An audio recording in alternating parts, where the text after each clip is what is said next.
Você tem má digestão, fica com aquela sensação de abdômen distendido, independente do que você comer, fica com muitos gases, arrotos, um refluxo, sabe aquele refluxo que não queima? Então você pode estar com um problema muito comum, que também é muito pouco conhecido, chamado hipocloridria. E nesse vídeo eu vou ensinar tudo o que você deve fazer para tratar esse problema pela raiz e de uma forma 100% natural. Quais são os suplementos que eu recomendo, qual a alimentação que você deve fazer e tudo mais. Esse conhecimento que você está prestes a aprender, com certeza vai fazer você querer se inscrever aqui no canal e curtir esse vídeo. Então já aproveite para fazer isso agora, tá bem? Vamos lá. A hipocloridria, como o nome já diz, significa que é uma baixa produção de ácido clorídrico, uma produção insuficiente de ácido clorídrico no seu estômago. Então isso faz com que o pH estomacal fique mais alto. Como esse ácido não está tão ácido como deveria, aí você ingere o alimento e eles acabam não sendo digeridos da forma certa. Isso acontece principalmente com as fontes de proteínas. Primeiro, porque naturalmente as proteínas já são mais difíceis de serem digeridas, e segundo, porque a pepsina, que é a principal enzima produzida pelo estômago, ela fica na sua forma inativa, que é o pepsinogênio. E ela precisa de um pH ácido, que é esse pH ácido do ácido clorídrico, para poder virar pepsina, que é a forma ativa. Só aí que ela vai atuar da forma certa na digestão das proteínas. É claro que quem tem hipocloridria tem dificuldade de digerir quase todos os alimentos, porque o ácido clorídrico é essencial para a digestão de uma forma geral. Mas uma pessoa que tem hipocloridria, ela sente que a situação fica ainda pior quando ingere alguma proteína, seja carnes, frango, ovos, peixes, etc. Você ingere o alimento, ele não é digerido, fica ali apodrecendo no seu estômago e vem todos aqueles sintomas de gases, refluxo, inchaço, desconforto, um cansaço excessivo pelo fato do sistema digestivo consumir muita energia para lidar com aquela situação. E quem tem hipocloridria também tem uma tendência a ter problemas intestinais. Mas, Tiago, o que causa essa hipocloridria? Olha, pode ter várias causas. Tem o próprio processo de envelhecimento, e com o passar do tempo, a gente vai produzindo menos ácido clorídrico. Tem um fator genético, tem a deficiência de zinco, que é um mineral muito importante para a produção de ácido clorídrico. Um estresse excessivo influencia muito, gastrite crônica, H. pylori, uso constante de medicamentos, que é muito comum. Inclusive, é impressionante o número de pessoas que têm esse problema de hipocloridria e tratam da forma errada. A maioria acaba usando medicamentos que são inibidores da bomba de prótons, que é o exemplo do omeprazol, esomeprazol, lansoprazol, pantoprazol, todos os prazóis.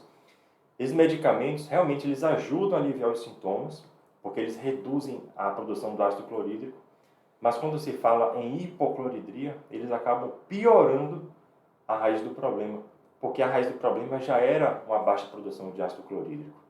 Lembre que o problema verdadeiro não é o ácido clorídrico. Não adianta você inibir.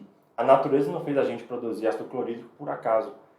Esse ácido é fundamental para a digestão dos alimentos, principalmente das proteínas. E para você ter uma boa absorção também de ferro, absorver bem o zinco, o ácido fólico, B12, tudo isso depende do ácido clorídrico. Então, sem ele, sua saúde inteira ficaria comprometida.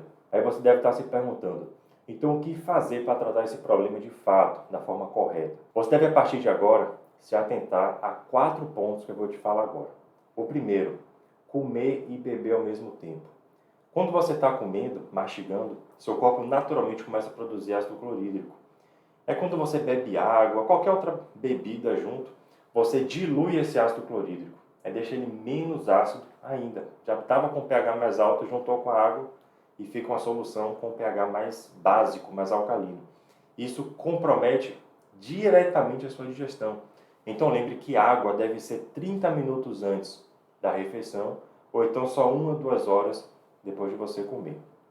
Segundo, cuidado com fazer refeições muito grandes, com volume de comida muito grande. Ou então refeições que ficam muito próximas uma da outra. Quem tem hipocloridria leva muito mais tempo para digerir os alimentos. Então, se você é aquela pessoa que come a cada 1, 2 ou 3 horas, pode nem ter digerido a refeição anterior e já vai fazer outra refeição por cima. Aí isso vai complicar ainda mais a sua digestão e, consequentemente, a absorção de nutrientes. Para quem tem hipocloridria, é melhor você aumentar um pouco o intervalo entre as refeições. Terceiro, muito cuidado com excesso de gorduras e proteínas.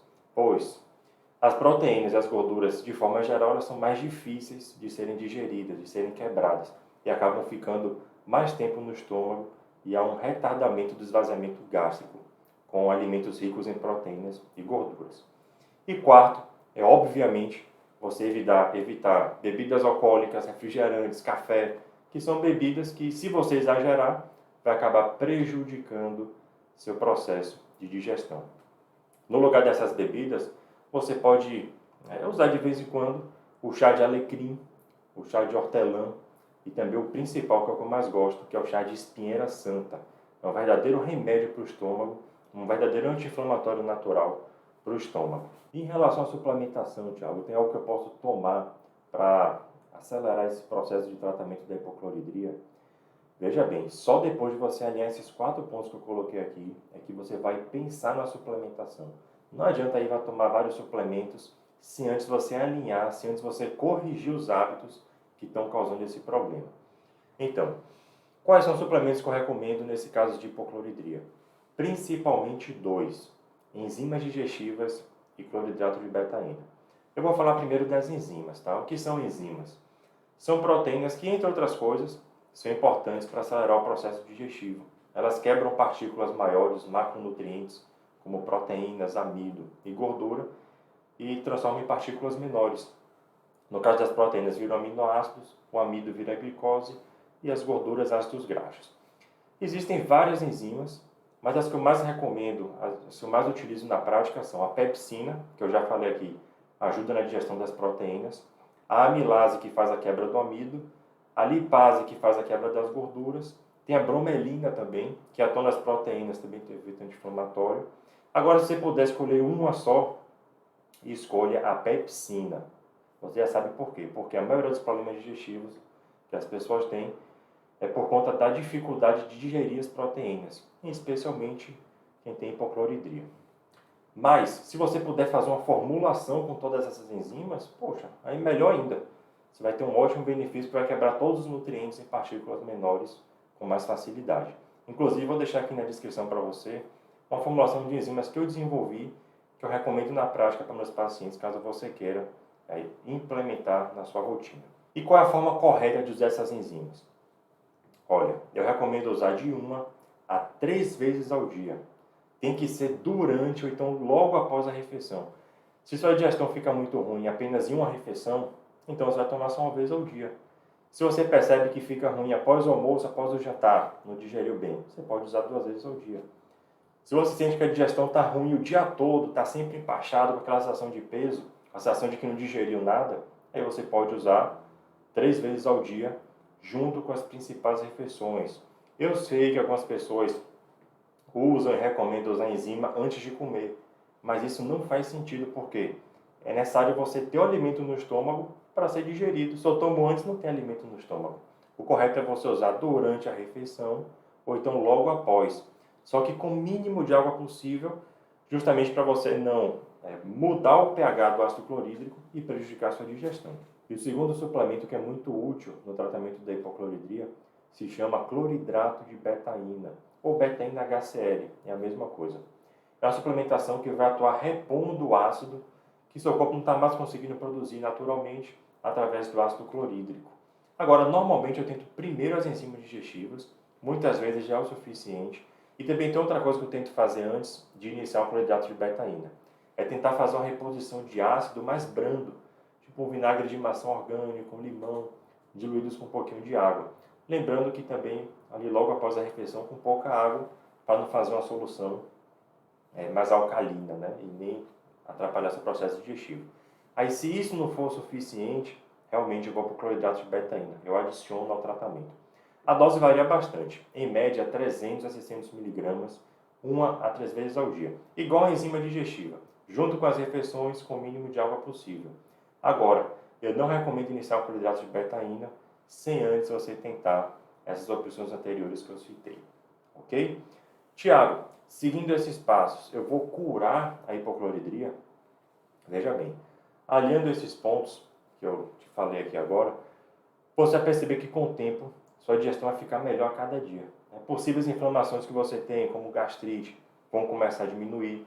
o intestino vai começar a melhorar, porque a saúde intestinal depende diretamente de uma boa digestão. Consequentemente, todos aqueles sintomas negativos de fadiga, gases, aquele estufamento abdominal também vão desaparecendo. Agora, pode ser que você tenha chegado a um ponto que vai precisar estar sempre seguindo essas orientações para manter uma digestão boa? Pode ser que sim, pode ser que você precise fazer isso para sempre. Principalmente quem tem um longo histórico de problema digestivo, quem fez uso constante de medicamentos, como por exemplo esses prazóis, usou muitos anos, pode ser que você precise estar sempre seguindo esse processo. Pessoas que estão com a idade mais avançada, quem tem problema de ordem genética, mas também pode ser que nesse processo seu corpo se regenere e volte a produzir o ácido normalmente, fique 100%. Acontece muito, inclusive, mas eu não posso te garantir porque depende muito do seu caso. Mas, independente de qualquer coisa, seguir essas orientações que eu te dei aqui é importante em todas as situações. Tem uma frase que diz assim: a saúde do corpo inteiro é construída na oficina do estômago. Então, siga esses passos, dê as ferramentas certas para o estômago trabalhar a seu favor. Lembra de se inscrever aqui no canal, compartilhar esse vídeo com alguém que pode se interessar e até a próxima.